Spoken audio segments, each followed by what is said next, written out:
22 de abril de 1941. 3 horas e 47, Canal da Mancha. 12 milhas a noroeste de Calais. O capitão de corveta Heinrich Bauer comandava o contratorpedeiro Hermann Sochoma, liderando 3 navios de escolta em patrulha de rotina pelas águas controladas pela Alemanha. A costa francesa ficava atrás dele, ocupada e segura. A Marinha Real não era visível. Os contratorpedeiros britânicos haviam se retirado para o norte. Após recentes encontros com bombardeiros da Luftwaffe, Bauer estava na ponte relaxado, fumando um cigarro enquanto sua tripulação realizava os procedimentos de vigia padrão. A noite estava clara o suficiente para navegação visual, escura o suficiente para que as aeronaves britânicas não os avistassem. O projétil chegou sem aviso prévio. Bauer nunca o viu em voo. O que ele viu foi a coluna de água que rompeu 300 metros à frente de seu contratorpedeiro. Um geyser que se elevou mais alto que o mastro de seu navio, branco e violento contra o mar escuro. A onda de choque atingiu segundos depois, sacudindo o casco do Hermann Sochoma, com tanta força que Bauer agarrou o corrimão da ponte para se apoiar. Seu cigarro caiu de seus dedos. Antes que Bauer pudesse processar o que estava acontecendo, o vigia gritou, chegando. Um segundo projétil caiu mais perto, a 200 metros da proa a estibordo. Então, um terceiro, este a meros 50 metros do casco, tão perto que a água espirrou e encharcou o convés dianteiro. As explosões criaram um padrão, caminhando em direção ao seu navio com uma precisão metódica que sugeria que o artilheiro podia ver exatamente onde cada projétil caía, e ajustava o fogo com uma precisão assustadora. O primeiro pensamento de Bauer foi que cruzadores britânicos haviam se aproximado de alguma forma sem serem vistos. Ele ordenou à tripulação da ponte que vasculhasse o horizonte em busca de navios de guerra. Mas os vigias não relataram nada, nenhuma embarcação, nenhum clarão de canhão. Nada, exceto escuridão total em todas as direções, exceto a costa francesa atrás deles e a invisível costa britânica à frente. Impossível, murmurou Bauer. Nenhum navio pode atirar a essa distância. Um quarto projétil caiu tão perto que fragmentos atingiram o casco do destroyer, abrindo pequenos buracos na blindagem. O som era inconfundível. Não o estalo seco de um canhão próximo, mas um rugido profundo e estrondoso, que sugeria projéteis enormes. Vindos de longe, Bauer já havia sido bombardeado por destroyers britânicos antes. Desta vez era diferente. Esses projéteis eram enormes e estavam chegando de uma distância que excedia o alcance efetivo de qualquer navio de guerra. Então Bauer entendeu, e a constatação foi pior do que qualquer combate de superfície que ele já havia experimentado. Não é a Marinha Real, disse ele, com a voz tensa. São os canhões costeiros britânicos. Eles estão atirando da costa. Ele ordenou. Virada de emergência para bombordo, velocidade máxima, rumo direto para o território francês. Hermann Schumann respondeu instantaneamente. A curva foi interrompida enquanto os motores impulsionavam o destroyer em direção à única segurança disponível, a uma distância da costa britânica. Os outros navios de escolta seguiram sem esperar por ordens. Seus capitães chegaram à mesma conclusão. Permanecer dentro do alcance significava destruição certa. Os canhões britânicos continuaram atirando. Os projéteis caíram ao redor dos destroyers em fuga, em padrões que demonstravam que os artilheiros estavam rastreando alvos em movimento, ajustando a mira para compensar, digamos, a velocidade e a direção. Um projétil caiu tão perto da escolta que vinha atrás que a explosão danificou o navio.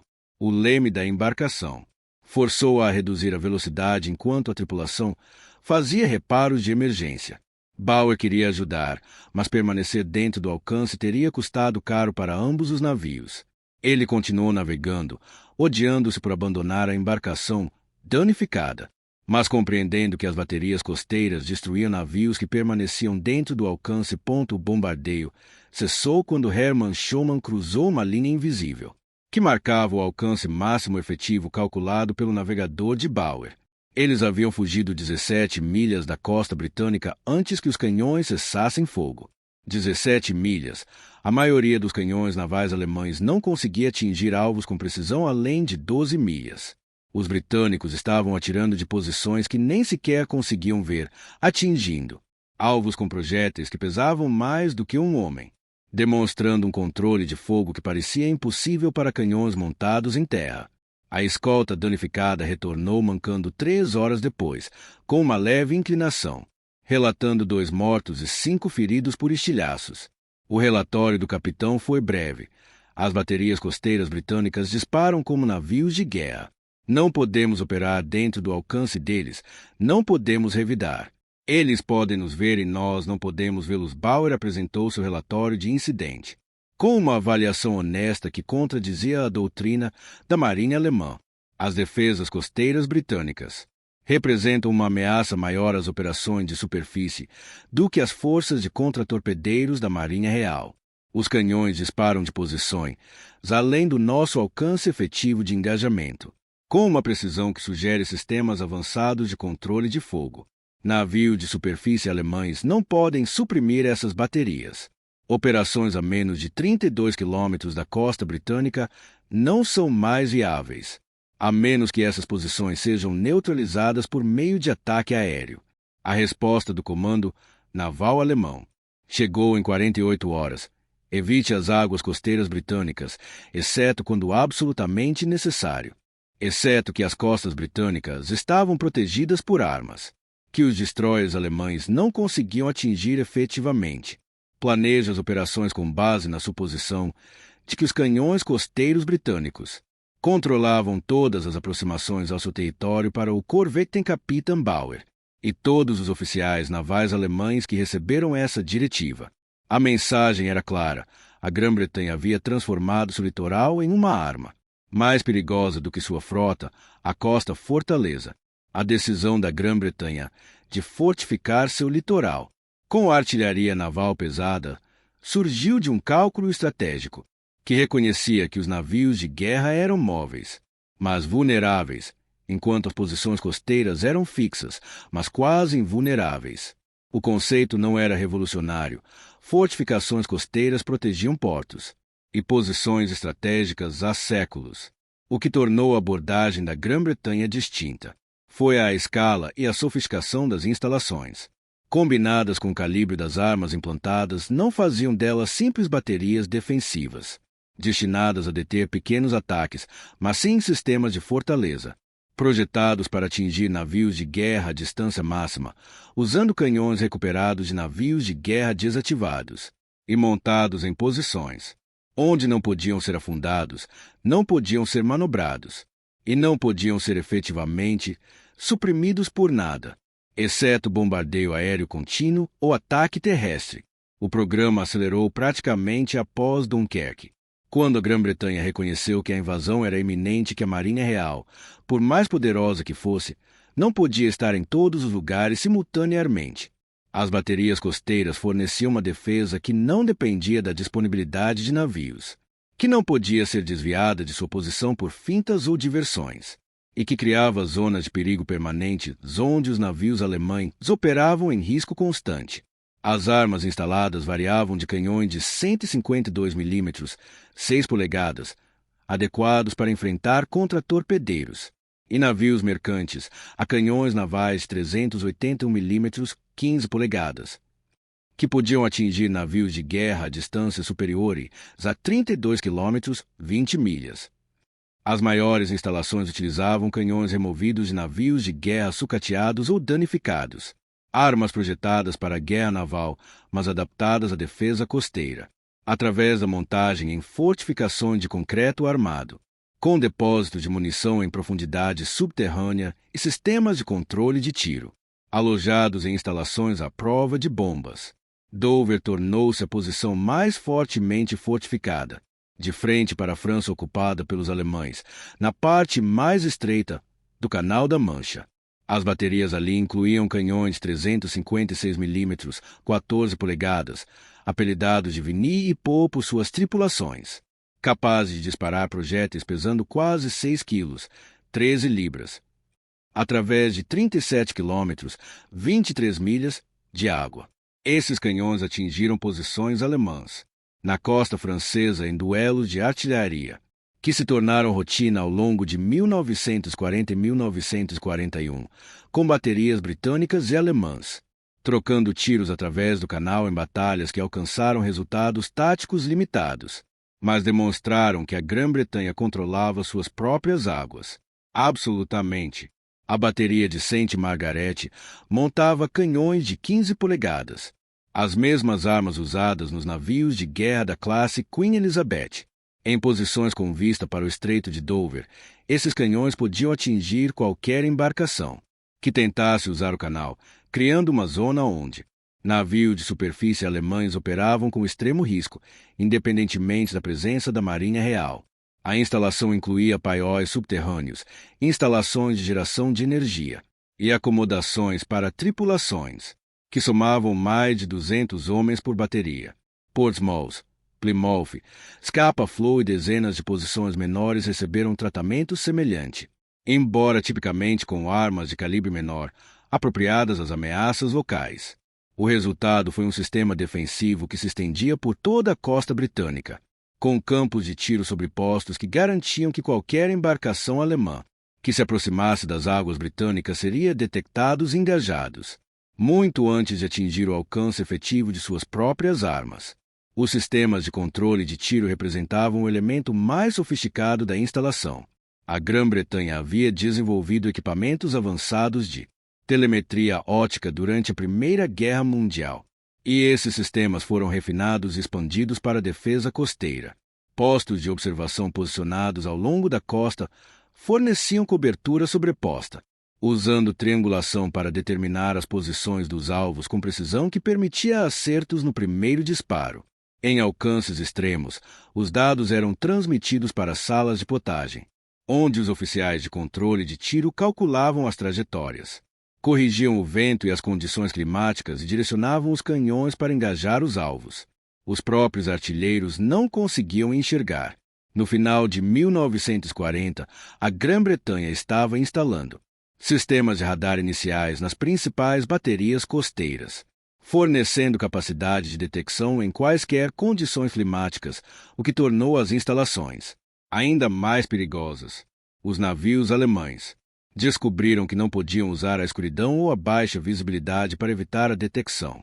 O radar britânico podia rastreá-los além do alcance visual, e os canhões costeiros abriam fogo através da neblina ou da noite, com uma precisão que parecia impossível.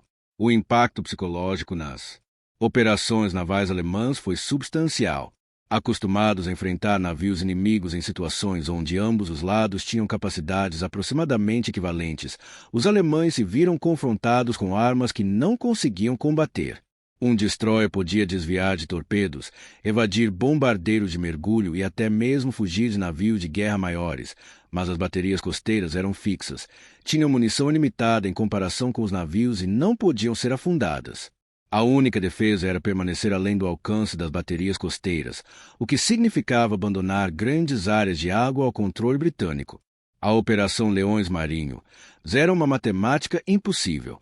O planejamento alemão para a invasão da Grã-Bretanha desmoronou quando o Estado-Maior Naval calculou as perdas que as baterias costeiras infligiriam às forças de desembarque. Ao tentar cruzar o Canal da Mancha, o plano de invasão exigia o transporte de aproximadamente 160 mil soldados na primeira onda, usando barcaças fluviais convertidas, pequenos navios mercantes e quaisquer outras embarcações que pudessem ser reunidas. Essas embarcações eram lentas, com velocidade máxima de talvez 8 nós, não blindadas incapazes de manobras evasivas. A travessia levaria aproximadamente de 8 a 12 horas ponto para atravessar o canal dos portos franceses às praias britânicas, dependendo dos pontos de embarque e das condições das marés. As baterias costeiras britânicas poderiam atingir essas embarcações continuamente durante toda a travessia. Os canhões de Dover, por si só, cobriam completamente a parte mais estreita do canal, com fogo sobreposto das baterias em Deal e Saint Margaret, combatendo cobertura redundante. Qualquer frota de invasão usando a rota de travessia mais curta estaria sob fogo de canhões de 15 e 14 polegadas durante toda a passagem, com baterias menores, engajando à medida que as barcaças se aproximassem da costa. A projeção matemática era devastadora. As baterias britânicas podiam disparar aproximadamente 6 projéteis por canhão por minuto, mais lento do que as armas montadas em navios. Devido a projéteis mais pesados e procedimentos de carregamento mais complexos, mas rápido o suficiente para atingir múltiplos alvos continuamente. Somente as baterias de Dover poderiam colocar, talvez, 2 dúzias de projéteis no canal a cada minuto, mesmo com precisão relativamente baixa contra alvos pequenos. Numerosos, o volume de fogo atingiria alvos substanciais. Durante o período de travessia de 8 horas, cada projétil de 15 polegadas que atingisse uma barcaça afundaria instantaneamente. As embarcações não tinham blindagem, eram de subdivisão mínima e transportavam tropas. Estavam compactadas para maximizar a capacidade de transporte. Impactos próximos de projéteis de 7 kg, 15 libras, inundariam embarcações menores. Danos à propulsão ou morte de pessoal exposto. Os planejadores alemães calcularam que as baterias costeiras poderiam afundar ou danificar 10% da frota de invasão antes que ela atingisse as praias britânicas. 16.000 soldados mortos ou incapacitados, além da perda das embarcações necessárias para transportar as ondas subsequentes. As perdas se acumulariam à medida que as barcaças sobreviventes chegassem a águas mais rasas. As baterias britânicas haviam pré-registrado todas as praias de desembarque potenciais, o que significa que os artilheiros já tinham soluções de tiro calculadas para rotas de aproximação padrão. À medida que as barcaças diminuíam a velocidade para navegar pelos obstáculos costeiros e na aproximação final às praias, elas se tornariam alvos essencialmente estacionários para os canhões que atiravam nelas a hora, se haviam refinado sua mira progressivamente. Os últimos 1.000 metros de aproximação resultariam em perdas catastróficas, pois os artilheiros britânicos concentrariam o fogo após a tentativa de desembarque, mesmo que um número substancial de tropas chegasse às praias. Eles estariam vivos sem o equipamento pesado. O planejamento alemão previa o desembarque de tanques e artilharia nas primeiras ondas, para fornecer apoio de fogo contra as defesas britânicas, mas os tanques carregados em barcaças representavam alvos enormes que as baterias costeiras priorizariam. Um único impacto afundaria a barcaça, destruiria o tanque e mataria a maior parte da tripulação. As peças de artilharia eram igualmente vulneráveis. A força de invasão que de fato chegasse à costa provavelmente seria infantaria leve sem armas pesadas eficazes, enfrentando defensores britânicos que mantiveram sua artilharia, sua blindagem e suas fortificações. O almirante Raeder, comandante das forças navais alemãs, informou a Hitler que a Operação Leão Marinho não poderia ter sucesso, a menos que as baterias costeiras britânicas fossem neutralizadas antes da partida da frota de invasão. As campanhas de bombardeio da Luftwaffe tentaram isso, visando posições de baterias com ataques pesados durante o outono de 1940, mas as instalações provaram ser quase impossíveis de destruir por meio de ataques aéreos. Os próprios canhões estavam montados em fortificações de concreto armado. A munição era armazenada no subsolo e as instalações de controle de fogo eram dispersas e fortalecidas contra bombardeios. As baterias da Luftwaffe causaram alguns danos temporários, mas nunca conseguiram suprimir as baterias o suficiente para tornar a invasão viável até o final de 1940. O Estado-Maior Naval alemão reconheceu em privado que cruzar o canal contra as defesas costeiras britânicas operacionais era impossível sem aceitar perdas, que paralisariam a invasão antes mesmo de começar. A operação foi adiada indefinidamente e depois cancelada discretamente. Os canhões costeiros britânicos não dispararam um único tiro contra as barcaças de invasão, mas impediram a invasão com sua mera existência. Armas que não podiam ser neutralizadas, não podiam ser contornadas, e infligiriam perdas catastróficas a qualquer força que tentasse cruzar as águas. Eles controlavam o escudo de comboios. As baterias costeiras britânicas forneciam proteção aos comboios costeiros, permitindo que a navegação mercante continuasse operando em águas que, de outra forma, seriam muito perigosas para o uso de lanchas torpedeiras alemãs. Embarcações de ataque rápido, semelhantes às lanchas torpedeiras britânicas, operavam a partir de portos franceses e belgas, Realizando ataques contra a navegação costeira britânica, essas embarcações eram rápidas o suficiente para evitar a maioria das escoltas. Elas carregavam torpedos, que podiam afundar navios mercantes com um único impacto e operavam à noite, quando a detecção visual era difícil. A ameaça forçou a Grã-Bretanha a suspender algumas rotas de comboios costeiros, ou aceitar perdas substanciais em ataques que as escoltas da Marinha Real não conseguiam impedir. As baterias costeiras mudam esse cálculo, tornando as águas próximas à costa britânica mais seguras. Extremamente perigosas para as embarcações de ataque alemãs, as lanchas torpedeiras alemãs e boats conseguiam escapar dos contra-torpedeiros, mas não conseguiam fugir dos projéteis das baterias costeiras. As embarcações dependiam da velocidade e da manobrabilidade, mas essas vantagens eram insignificantes quando os postos de observação britânicos conseguiam rastreá-las por radar e direcionar o fogo das baterias contra alvos que podiam ser atingidos mais rapidamente do que elas conseguiam escapar. Os comandantes das lanchas torpedeiras alemãs descobriram que se aproximar ao alcance das baterias costeiras britânicas era suicida.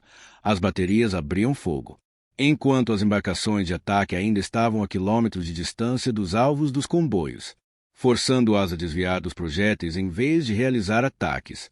As lanchas torpedeiras alemãs que tentavam prosseguir com os ataques se viam sob fogo contínuo de baterias que podiam rastreá-las constantemente, colocando projéteis à frente de seu curso, com uma precisão que tornava a sobrevivência improvável se mantivessem a aproximação. O resultado foi que as lanchas torpedeiras alemãs foram efetivamente excluídas das águas, a menos de 32 quilômetros da costa britânica, precisamente a zona onde os comboios costeiros operavam.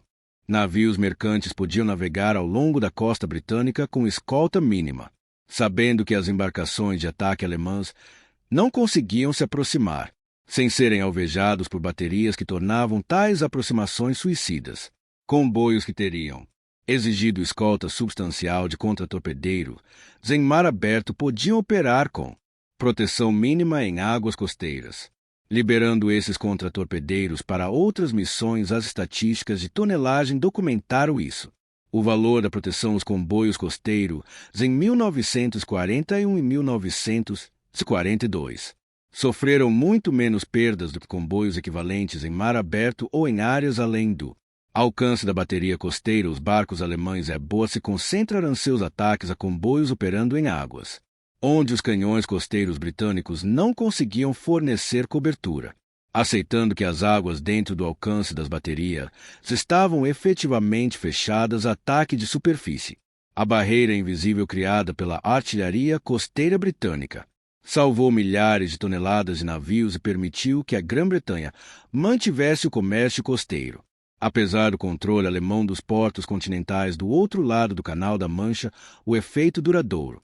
As baterias costeiras britânicas permaneceram operacionais durante toda a guerra, continuando a proteger as vias de acesso às águas britânicas, mesmo com a evolução da situação estratégica e a diminuição da ameaça de invasão. As instalações exigiam recursos substanciais para manter as equipes que operavam os canhões, munição para manter os estoques prontos, manutenção para manter os sistemas operacionais. Mas o investimento foi justificado pela segurança que proporcionavam. As costas britânicas permaneceram imunes a ataques de superfície. Durante toda a guerra, as forças navais alemãs nunca ameaçaram seriamente as águas costeiras britânicas após 1941. As baterias, que haviam sido instaladas como defesa emergencial contra a invasão, provaram ser valiosas por anos além de seu propósito inicial. Os canhões atingiram seus últimos alvos em 1944, durante os preparativos para o dia D, quando as baterias britânicas disparavam contra baterias contra instalações alemãs na costa francesa. As trocas de tiros eram breves. As tripulações alemãs haviam aprendido, durante anos de duelos esporádicos, que o controle de fogo britânico era superior e que baixas em confrontos prolongados eram inaceitáveis. As baterias britânicas suprimiram os canhões costeiros alemães com eficiência, permitindo que os preparativos para a invasão aliada prosseguissem sem interferência da artilharia alemã. Após a guerra, a maioria das baterias costeiras do outro lado do Canal da Mancha foi gradualmente desativada, Os canhões foram desmontados, as instalações abandonadas ou convertidas para outros usos. As instalações maciças que protegeram a Grã-Bretanha durante seu período mais perigoso tornaram-se curiosidades históricas, muito caras para manter e não mais relevantes para a guerra naval, que agora se concentrava em porta-aviões e submarinos, em vez de artilharia de superfície. Mas durante os anos críticos de 1940 a 1943, quando a Grã-Bretanha estava sozinha e a invasão continuava sendo uma ameaça real, essas baterias costeiras representavam uma segurança que nenhuma frota de destroyers poderia ter fornecido. Eram armas que não podiam ser afundados, não podiam ser evitados e não podiam ser derrotados. Através do combate naval convencional, transformaram as costas britânicas em uma fortaleza, que se estendia por dezenas de quilômetros mar adentro, criando zonas onde os navios alemães operavam com riscos que excediam qualquer vantagem tática que suas missões pudessem alcançar. Para Corvette e Capitane Heinrich Bauer e todos os oficiais navais alemães que experimentaram o fogo de baterias costeiras, a lição foi permanente. Algumas armas criavam medo, não apenas por seu poder destrutivo, mas por sua invulnerabilidade. Um navio de guerra era impressionante, mas podia ser afundado. Uma fortaleza esculpida em um penhasco, montada em canhões que disparavam projéteis pesando mais do que homens, protegida por concreto armado que nenhum torpedo podia penetrar e nenhum projétil podia destruir de forma confiável. Essa fortaleza era aterrorizante. Precisamente porque não podia ser derrotada, os capitães alemães temiam os canhões costeiros britânicos mais do que a Marinha Real, porque os navios podiam ser combatidos, podiam ser evitados, podiam ser afundados. Os canhões só podiam ser evitados, e evitá-los significava ceder o controle da Grã-Bretanha. Águas para armas que haviam sido posicionadas ali precisamente para impossibilitar as operações alemãs. A Grã-Bretanha transformou seu litoral no maior navio de guerra do mundo.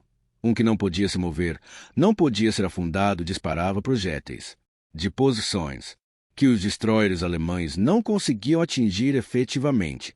Aquele navio de guerra nunca navegou para lugar nenhum, mas protegeu a Grã-Bretanha absolutamente. Durante os anos em que a proteção mais importava,